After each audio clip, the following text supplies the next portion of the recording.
If the world were like a Sleep Number mattress, everything would adapt for your comfort. Because as your life changes and your body changes, Sleep Number mattresses adapt and shift to give you personalized comfort night after night. And now everything's on sale during our Memorial Day event. Save up to $1,200 on mattresses, plus free delivery when you add a base. Ends Monday. To experience a whole new world of comfort, visit a Sleep Number store or go to sleepnumber.com. Sleep Number, to a good life sleep. It's time for the Larry H. Miller Utah Summer Games at Southern Utah University in Cedar City. Register today to participate in the 40th anniversary season of a Utah sports tradition at utahsummergames.org. Participate in over 50 sports around the state. Then plan to join the opening ceremonies Friday, June 5th, presented by State Bank of Southern Utah. Register today to participate in the 40th anniversary season of the Larry H. Miller Utah Summer Games. DJ and PK, it's 97.5, the KSL Sports Zone. We are joined now by David Smoak, the host of the Smoak Show on 365 Sports in Waco, Texas. David, welcome back to the show. Thanks for joining us once again. All right, I heard you guys. I heard your comment. Always great to be with you. What a powerful station. Great coverage. You might get in 2 or 3 questions with me. I know what that means. I get it. You when you have a talk show host as a guest, like if you guys came on with us, it's kind of I'm ready to go, buddy. It's always great to see you both. Good. If you get bothered by a TV guy in Houston, that was my fault. I've given him your contact info, and I've given him this concept. I don't know if the station will want to do it or not, but I said, if you do this kind of spring football tour stuff, you got to talk to David Smoak in Baylor, because he's got energy and knowledge about Baylor football forever. So, I just volunteered away some of your time because you're good at what you do, David. I appreciate it. You guys are too, man. It's great to even be talking about it. It means we're through spring drills and getting closer. We'll see everybody in Frisco in a couple of months. Yeah, for sure. And, our market goes nuts on college football, which is great for me, great for us because we love the sport for sure. And we got 2 very good teams. We got Bronco Mendenhall up north. And then Weber State hired a local high school coach that we're all close with. And so we want to see what he could do at the Big Sky level. We're intrigued by that. And he's a disciple of Mike Leach's offense because Mike Leach has a connection or had a connection to Utah and helped teach the offense to the guys. So, college football, we're going to up there our balls and bring it on. We're excited for it. As far as Baylor goes, they get the quarterback at DJ Lagway over as a transfer. And can I make the argument that as he goes this season determines whether Dave Aranda is the coach at Baylor next season? Yeah. Absolutely. No question. They brought him in. Obviously, things didn't work out all that well at Florida. He had maybe a handful of decent moments. He was also, at times, he just never was really 100%. But that's not an excuse. That's part of playing college football.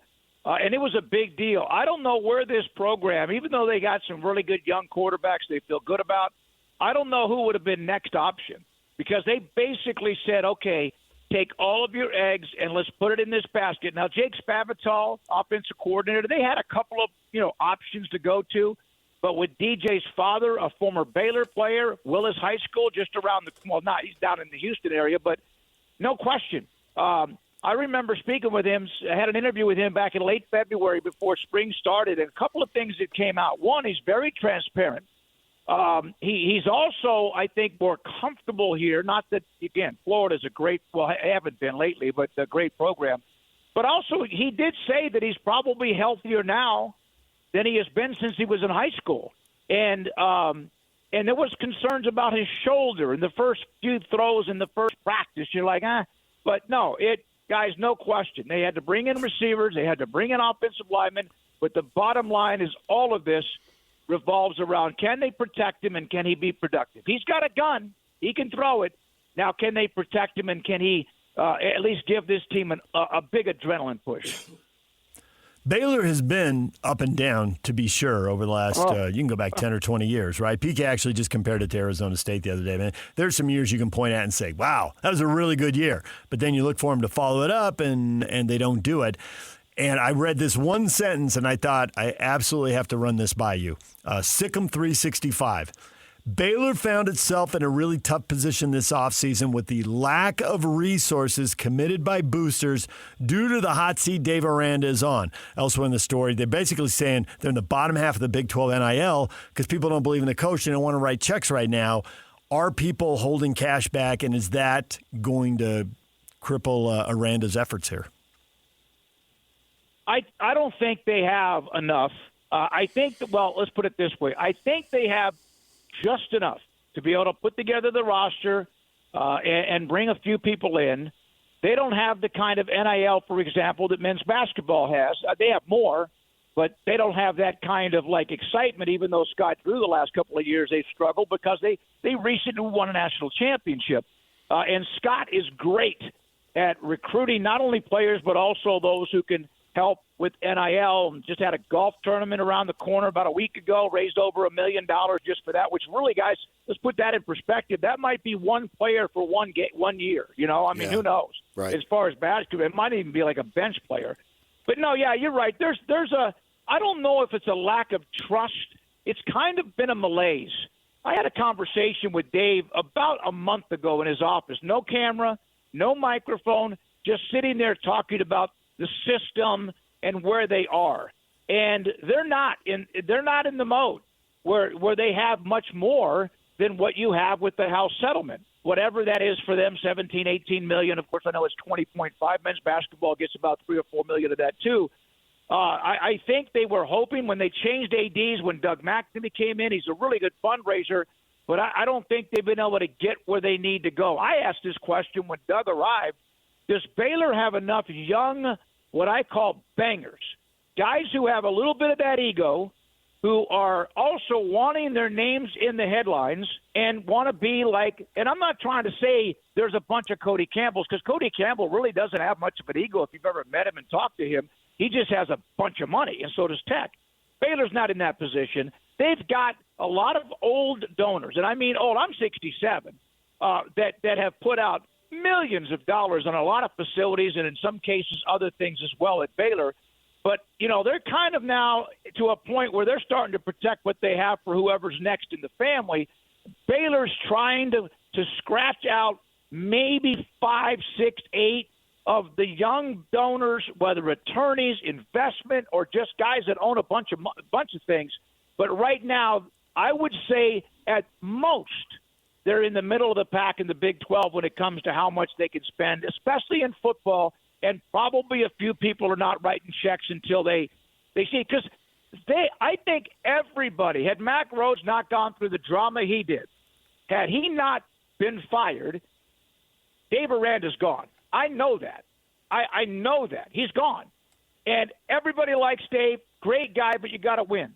But if Mack Rhodes had not been fired or been in the position where he had to be fired, then there's no question that Dave Aranda would have been gone. And so that probably kicked the can down just a little bit down the road, so to speak, when people want to say, okay, we need to get behind whoever's the next head coach. You talk about that offensive line, and I'm reading that they've got one starter at right tackle, Siraki, I think it may be how you pronounce his name, Caden, and they took some hits in the transfer portal there. What do they have to replace the guys that they lost? Guys, I got to really be honest with you that they brought in, like, for example, one of the young men, Kibble. He was at Texas, recruited by Texas. And, of course, if you're recruited by Texas, you're probably either really pretty good or you're overmodulated as far as what people think. Let's be honest. That's true.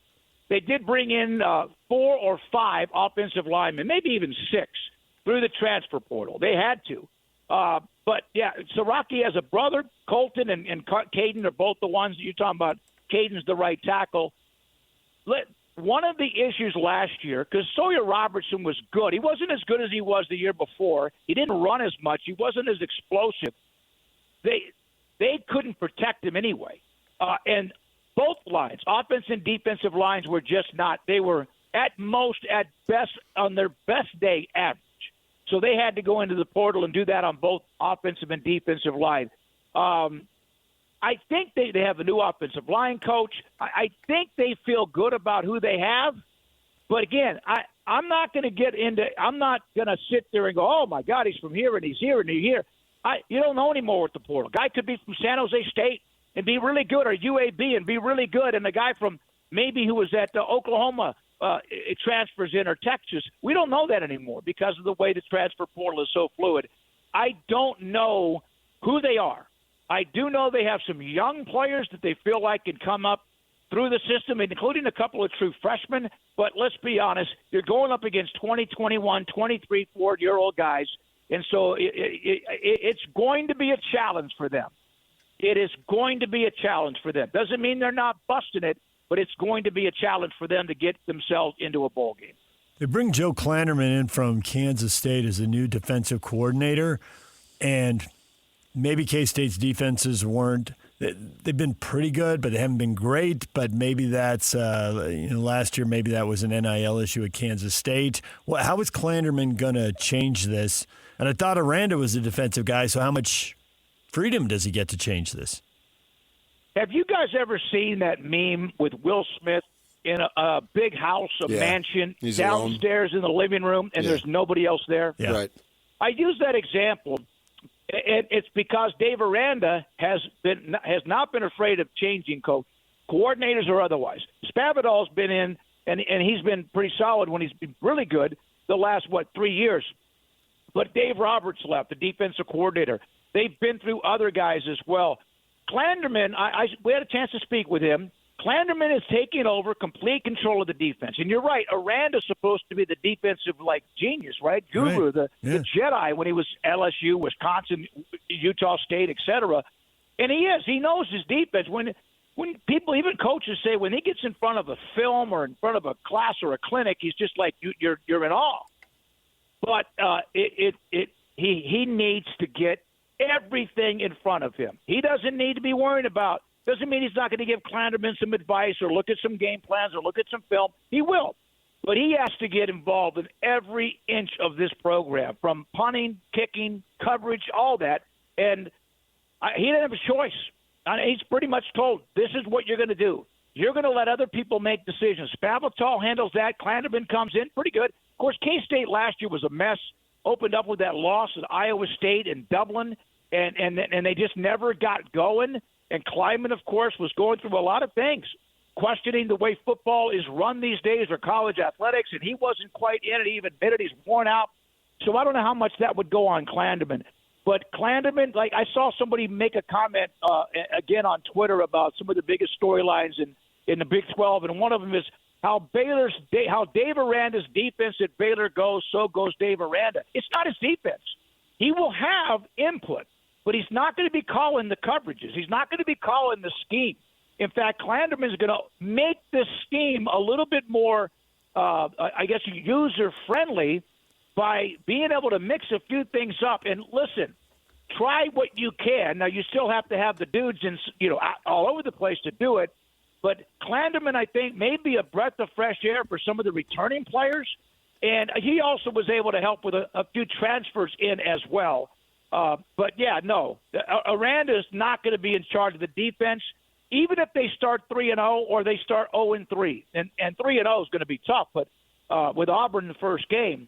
But I do think that Klanderman, from what I've been told, and what I've been told by more than just Dave Aranda, is that Klanderman has the keys to the car on the defensive side of the football.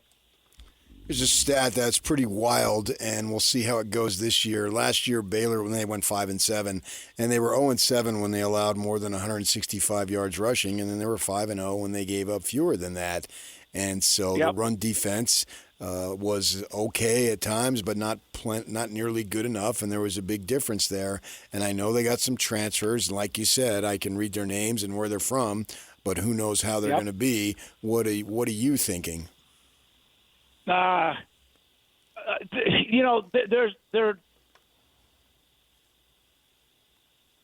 a couple of guys that interest me, but they lost their best linebacker, Keaton Thomas. He should have gone. He was going to get a lot more money, and he's a hell of a player. He had a good supply and demand. Their entire front defensive line, 5 of the first 6 guys, at least from, if you look at sometime either in the middle or at the end of spring drills, they're all transferred. They all are. There's one player, Jose Wheeler, who was at Indiana. So that tweaked my interest. And I don't know. I'll be honest with you. I haven't checked But the last I remember, he had not yet been cleared. Now, we're 2.5 months away from camp starting. So he could play. Now, he could play, a senior from Indiana. But I don't know if he has yet been cleared, and that might be one of those bang-bang decisions sometime in August. They have a couple of guys who were hurt. Turner, the cornerback who was at Northwestern, who got injured last year, he's going to help them. At safety, he can play. But he didn't play last year because, again, he was hurt. So that always helps, not just those you transfer in, but those who did not play last year. I'm not talking freshmen or those players, but guys that were transfers that didn't play for injury reasons. Here's one thing I know. Now, don't laugh. They have a hellacious group of special teams. They really do. They had a kicker, punter, all of that.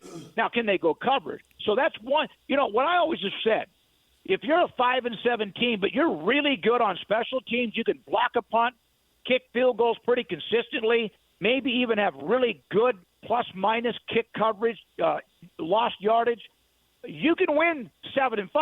If you're 9-3 and you have really good special teams, you might be better than that, but you have to have one of those, and I think that does help. Now, that's, again, they're on the field very rarely. The punt team was on the field a lot last year, and so was the kick return team. But I do think that they have some pieces together, but they have so many new faces, and it's just so hard.